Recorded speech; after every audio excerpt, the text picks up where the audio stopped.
Everyone, स्वागत है आपका इस पैरिस यूट्यूब चैनल पे। मेरा नाम है शौर और मैं बीएससी नर्सिंग का स्टूडेंट हूँ। आज के हमारे इस वीडियो में हम बात करने वाले हैं हमारे बीएससी नर्सिंग के नर्सिंग एप्टीट्यूड के सब्जेक्ट के बारे में, जिसमें हम लोग मॉडल पेपर को सॉल्व करेंगे और देखेंगे जैसे कि जो एग्जामिनेशन होता है उसमें आपके 24 क्वेश्चन आते हैं। ठीक है, तो इस वीडियो में हम लोग 25 क्वेश्चन को करेंगे और देखेंगे किस तरीके के क्वेश्चंस आपके एग्जामिनेशन में पूछे जाते हैं और आते हैं। तो चलिए स्टार्ट करते हैं और देखते हैं जो भी आपके मेजर चैप्टर्स हैं जो कि यहाँ पे आपको मेंशन है, जो कि आपका नर्सिंग प्रोफेशन हो गया, ड्यूटी, क्वालिटी, और इस सभी के आपको लेक्चर नोट भी आपको मिल जाएंगे, लेक्चर्स में मिल जाएंगे हमारे चैनल पे। तो वो भी आप एक बार चेकआउट कर लेना, सो दैट आपको ज़्यादा कुछ प्रॉब्लम ना हो। ठीक है, तो ये ओवरऑल ऐसे रहता है, चैप्टर्स आपको यहाँ पे दिए हुए हैं और इसमें मैंने मतलब कि वैसे तो 50 क्वेश्चन हैं, लेकिन हम लोग इसमें मतलब कि 25 क्वेश्चन देखेंगे। नेक्स्ट वीडियो में हम लोग 25 क्वेश्चन को देखेंगे। ठीक है, तो पहले अगर हम लोग देखें तो हमारा, अगर आपने हमारे बैच को नहीं ज्वाइन किया है नर्सिंग गुरुकुल के ऐप से, तो उसको ज्वाइन कर लो। और इसके साथ साथ आपको मॉक टेस्ट, रियल टेस्ट और अलग अलग जो भी प्रिपरेशन है वहाँ से आपको मिल जाएगा, सो दैट आप इजीली सब कुछ कर सको। और भी आपको जैसे कि पीवाईक्यूज, नोट्स और मेंटोरशिप और ये बाकी सब, कोई भी अगर प्रॉब्लम होता है तो आप कांटेक्ट कर सकते हो, प्रॉपर तरीके से गाइडेंस मिल जाएगा। ठीक है, और हमारे चैनल को भी सब्सक्राइब कर लेना, सो दैट सारे ही नोटिफिकेशंस आपको पता चले। और चलिए स्टार्ट करते हैं हमारा ये नर्सिंग एप्टीट्यूड का लेक्चर। ठीक है, तो फर्स्ट हमारे पास जो क्वेश्चन है कि कौन सी जो काउंट मतलब कि जो भी हमारा आईएनसी, जो भी हमारा नर्सिंग एजुकेशन है, वो कौन से ऐसे प्रैक्टिस ऑफ इंडिया, जैसे कि हम लोग अगर बात करें तो जो हमारा नर्सिंग एजुकेशन है या फिर नर्सिंग प्रैक्टिस है, ड्यूटी है, या फिर कोई भी ऐसे जो ऑर्डर है वो पास करने के लिए कौन सा ऑर्गेनाइजेशन पास करता है। तो इसमें हमारे पास अलग अलग ऑप्शंस हैं। मेडिकल काउंसिल है, इंडियन नर्सिंग काउंसिल है, डेंटल काउंसिल है और फार्मेसी काउंसिल है। तो राइट आंसर इसमें से हमारा इंडियन नर्सिंग काउंसिल होगा, जो कि हम लोग आईएनसी बोलते हैं। अगर आप कॉलेज भी एडमिशन कराने जा रहे हो तो ये प्रॉपर एश्योर कर लेना कि जो आपका कॉलेज है वो प्रॉपर तरीके से आईएनसी है या नहीं, जो भी उसको गाइडेंस मिला है कि नहीं, प्रॉपर तरीके से आईएनसी अप्रूवल है या नहीं, तो इस सो दैट आपको बाद में ऐसे प्रॉब्लम ना हो। ठीक है, बाकी अगर नहीं भी है तो कोई प्रॉब्लम नहीं है, स्टेट नर्सिंग काउंसिल से एफिलिएटेड होता है, तो उसमें भी कोई इश्यू नहीं होता है। ठीक है, अब नेक्स्ट क्वेश्चन को हम लोग देखें तो इसमें क्या है, तो प्राइमरी जो ड्यूटी होती है नर्सेस की, वो क्या होती है?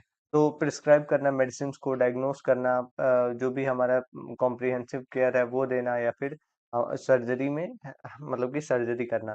तो अगर हम लोग देखें तो हमारे पास अलग अलग ऑप्शंस है उसके बिहाफ पे। अगर देखें तो प्रिस्क्राइब मेडिसिन वैसे तो डॉक्टर से ये लोग करते हैं।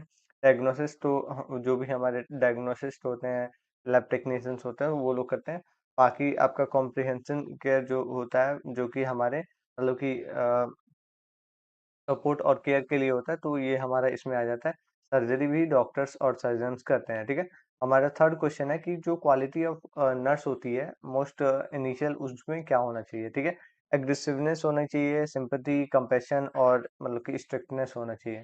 तो अगर हम देखें तो मोस्टली अगर देखा जाए तो हमें पहले तो कंपैशन के साथ प्रॉपर तरीके से जो कंपैशन है उसको फॉलो करना चाहिए, सिंपैथी भी होनी चाहिए, एग्रेसिवनेस नहीं होनी चाहिए और स्ट्रिक्टनेस भी होना चाहिए। कि जो मतलब कि स्ट्रिक्ट, वैसे स्ट्रिक्ट नहीं, मतलब कि जो भी प्रॉपर तरीके से टाइम पे आना और सही तरीके से सब कुछ करना, ये भी हो सकता है। ठीक है, तो इसमें हमारा सी नंबर करेक्ट ऑप्शन हो जाएगा। सारे ही ऑप्शंस आपको लास्ट में दिए हुए हैं, सो दैट आप मैच भी कर सकते हो। क्वेश्चन नंबर 4 है कि जो मतलब कि जो भी कम्युनिटी हेल्थ नर्सिंग होती है वो मेनली किस पे फोकस करता है? तो कम्युनिटी हेल्थ नर्सिंग की हम बात करें तो ये ऐसी नर्सिंग होती है जो आपके गांव और जो विलेज वाला एरिया होता है, वहां पे वो लोग, जैसे कि आपने देखा होगा आशा, जो घर पे जाते हुए पोलियो और ये जो भी मतलब कि प्रोपलेट और अलग अलग जो वैक्सीनेशन करती हैं, वो लोग होती हैं इसमें कम्युनिटी हेल्थ नर्सिंग में। एएनएम, जीएनएम और जो भी हमारे सब सेंटर्स होते हैं जो कि कंट्रोल करते हैं प्रॉपर तरीके से ओवरऑल, मतलब कि जो भी डायग्नोसिस हो गया, केयर हो गया, तो उसको हम लोग कम्युनिटी हेल्थ नर्सिंग में माना जाता है, जिसमें फैमिली सेंटर्ड और ये मतलब कि रिप्रोडक्टिव हेल्थ सेंटर्ड ये रहता है प्रॉपर तरीके से, और जो भी वेलफेयर है उसमें देखा जाता है। ठीक है, तो इसमें क्या ऑप्शंस होती हैं? ओटी मैनेज इसमें नहीं होता, हेल्थ प्रमोशन होता है। ठीक है, जो कि कम्युनिटी मतलब कि गांव वाली पॉपुलेशन पे ज्यादा फोकस किया जाता है। रेडियोलॉजी नहीं होती और लैब टेक मतलब की टेस्टिंग भी नहीं होती है। ठीक है, आगे हम अगर बात करें तो हमारे पास नेक्स्ट जो क्वेश्चन है वो हमारा प्रोफेशनल अटायर के ऊपर है, मतलब कि जो हमारा पहनावा है वो कैसा होना चाहिए, ठीक है। तो अगर हम देखें तो इसमें क्या है, तो अगर हम प्रोफेशनल एटिक्विटी की बात करें तो इसमें क्या होना चाहिए, गॉसिपिंग होनी चाहिए, प्रॉपर रिस्पेक्टफुल टॉक होना चाहिए, एग्रेसिवनेस होना, सॉरी, इग्नोर करना होना चाहिए, और कैजुअल बिहेवियर होना चाहिए। तो अगर देखें तो प्रॉपर तरीके से रिस्पेक्टिव आपकी टॉकिंग होनी चाहिए, जो भी आप बात कर रहे हो अच्छे से रिस्पेक्ट से बात करो, और जो भी बातें हैं वो प्रॉपर तरीके से समझो, ठीक है। नेक्स्ट हमारे पास जो क्वेश्चन है, सॉरी, नेक्स्ट है 6 नंबर की, कौन सा डिपार्टमेंट है जो कि हमारे इमरजेंसी ट्रीटमेंट में काम आता है, ठीक है। तो अगर देखो आप तो आईसीयू है, वो ओपीडी है, और मतलब कि इमरजेंसी डिपार्टमेंट है, और फार्मेसी है, ठीक है। तो आईसीयू भी होता है, इंटेंसिव केयर यूनिट, मतलब कि बहुत ज्यादा इंटेंस केस है तो उस केस में इसको लिया जाता है, सॉरी। और दूसरा जो है हमारे पास ओपीडी है, आउट पेशेंट डिपार्टमेंट, मतलब कि जो पेशेंट है वो आया, अपना केयर, हेल्थ केयर कराया और वापस चला गया, ठीक है। तीसरा इमरजेंसी डिपार्टमेंट है जो कि ये हमारा होगा, और चौथा फार्मेसी है जो कि हमारा मेडिसिन वाला डिपार्टमेंट होता है, ठीक है। नेक्स्ट जो हमारे पास क्वेश्चन है वो हमारा कार्डियोलॉजिस्ट है, ठीक है। कार्डियोलॉजिस्ट जो मतलब कि अगर देखें तो स्पेशलिस्ट जो होते हैं वो किस चीज के होते हैं, ठीक है। अगर आप देखो तो कार्डियक मसल की बात करें तो हमारे हार्ट का मसल होता है जो कि हम लोग इसमें देखते हैं, और प्रॉपर तरीके से हार्ट का जो स्टडी करते हैं उसको हम लोग कार्डियोलॉजिस्ट बोलते हैं, ठीक है। ट्यूबरकुलोसिस की बात करें तो ट्यूबरकुलोसिस किस तरीके का मतलब कि डिजीज है, ठीक है। तो आप एक बात बताओ, ये आप पहली बात तो ये आप मतलब कि कमेंट में आंसर करोगे कि 8 नंबर का आंसर क्या होगा, ठीक है। ट्यूबरकुलोसिस इज, ठीक है, नॉन कम्युनिकेबल है, जेनेटिक है, या कम्युनिकेबल है, या न्यूट्रिशनल डिसीज है, तो ये सब बताओगे। क्वेश्चन नंबर 9 की हम बात करें तो फेज ऑफ जो डिसऑ मतलब कि जो भी आपका डिजास्टर मैनेजमेंट है, जिसमें हम लोग जो भी मतलब कि रिलीफ करते हैं, जो भी पेशेंट हैं या फिर जो विक्टिम्स हैं उनको बचा के निकालते हैं, तो उसको हम लोग क्या कहते हैं, ठीक है, कौन से फेज में।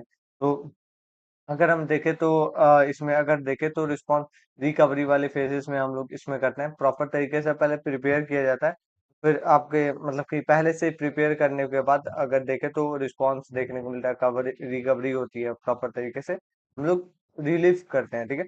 आगे हम अगर देखें तो क्वेश्चन नंबर 11 है, तो ये हमें बताना है कि फर्स्ट एड अगर माइनर सर्जरी, माइनर बर्न हुआ है तो उस समय पे क्या होगा, आइस अप्लाई करेंगे, टूथपेस्ट, रनिंग वाटर, या फिर ऐसे रब एरिया करेंगे। तो अगर हम देखें तो माइनर अगर बर्न हुआ है तो उसमें हम लोग पहली बात तो एरिया को रब तो नहीं करेंगे, ठीक है। टूथपेस्ट, वाटर, रनिंग वाटर, और पहली बात तो आइस, इस पे आइस मतलब कि प्रॉपर तरीके से आइस अप्लाई करेंगे, और टूथपेस्ट तो ये सब आपका मतलब कि ऐसे बोला जाता है घर पे, वैसे तो काम करता है। आगे हमारे पास 11 नंबर क्वेश्चन है कि जो पर्सनल आपका हाइजीन होता है वो कैसे हेल्प करता है, ठीक है।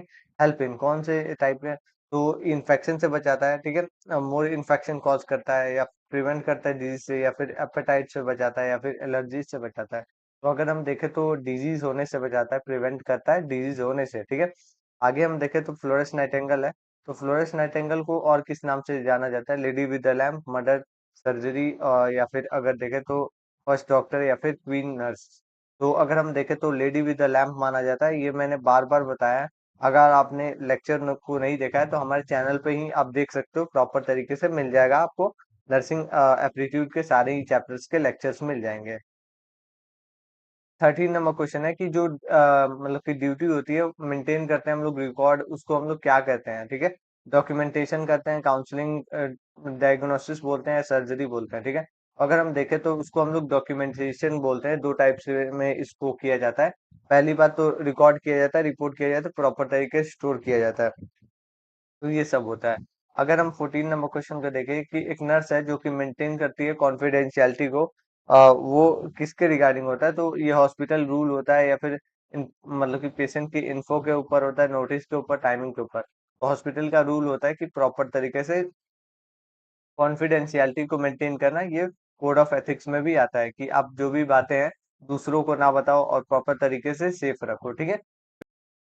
तो अब हम नेक्स्ट बात करेंगे, तो हमारा 15 नंबर क्वेश्चन है, जो अपॉर्चुनिटी होती है हमारे कॉलेज और स्कूल के अंदर, वो किस चीज का होता है, तो इंडस्ट्री का होता है, एजुकेशन का होता है, मिलिट्री का होता है, या फिर अगर देखें तो फाइनेंशियल का होता है। तो इसमें अगर राइट आंसर की बात करें, एजुकेशन का होता है, ठीक है। आगे हम देखें तो 16 नंबर क्वेश्चन है कि जो स्टैंडर्ड होता है, मतलब कि स्टैंडर्ड जो नर्सिंग होती है, यूनिफॉर्म उसका होता है, उसमें कैसा होना चाहिए? तो अनटाइड होना चाहिए, मतलब कि टाइट होना चाहिए, या फिर क्लीन और कंफर्टेबल होना चाहिए, फैशनेबल होना चाहिए? तो इसमें प्रॉपर तरीके से देखें तो आपका क्लीन और कंफर्टेबल होना चाहिए, ठीक है। 17 नंबर क्वेश्चन है कि कौन सा डिपार्टमेंट है जो कि डायग्नोसिस, मतलब कि डायग्नोस्टिक टेस्ट करता है?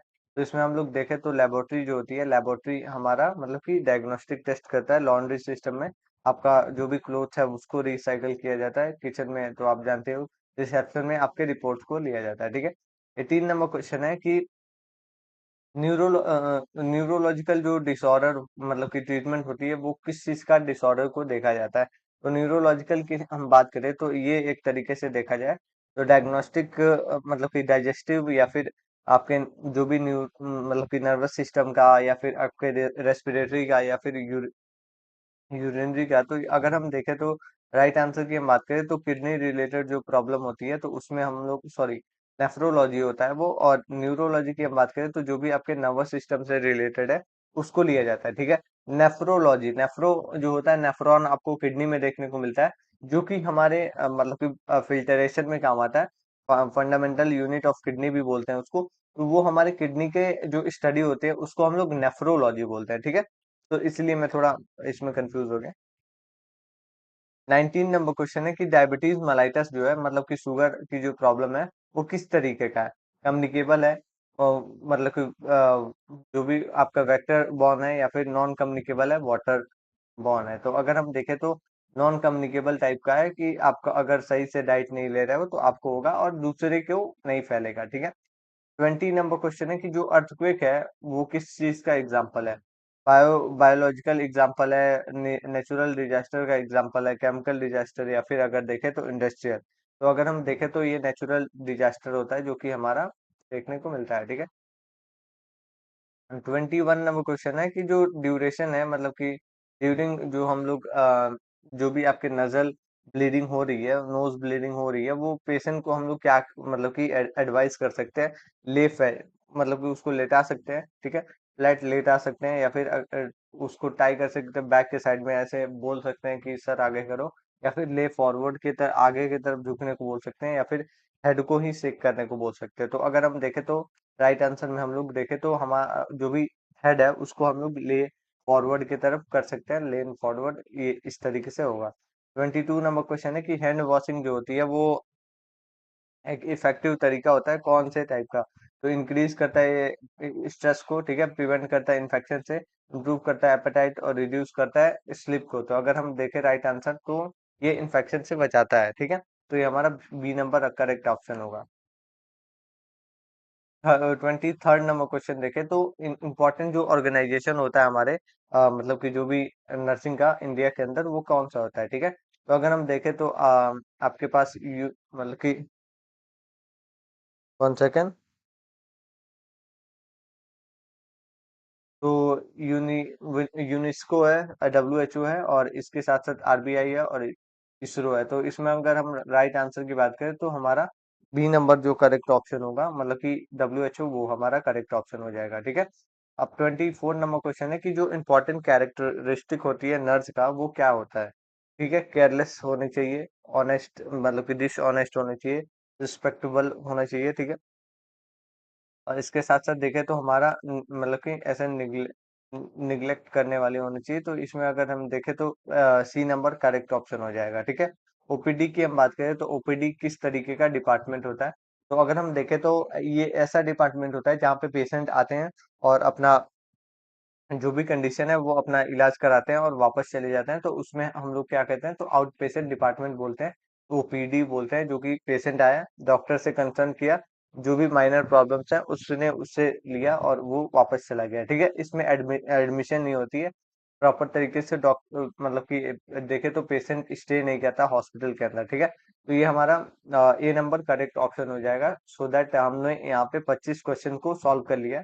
तो अगर आपको ये वीडियो अच्छी लगी हो तो लाइक करना, चैनल को भी सब्सक्राइब कर लेना, और साथ ही में हमारे चैनल को भी आप सब्सक्राइब कर सकते हो, सो दैट आपको सारे ही नोटिफिकेशंस मिले। नर्सिंग गुरुकुल के ऐप को आप डाउनलोड कर सकते हो, जहाँ पे आपको बहुत सारे ऐसे बैचेस मिल जाएंगे जो कि आपके प्रिपरेशन को और ज्यादा बूस्ट करेंगे। तो मिलते हैं नेक्स्ट वीडियो में। Thank you, have a good day.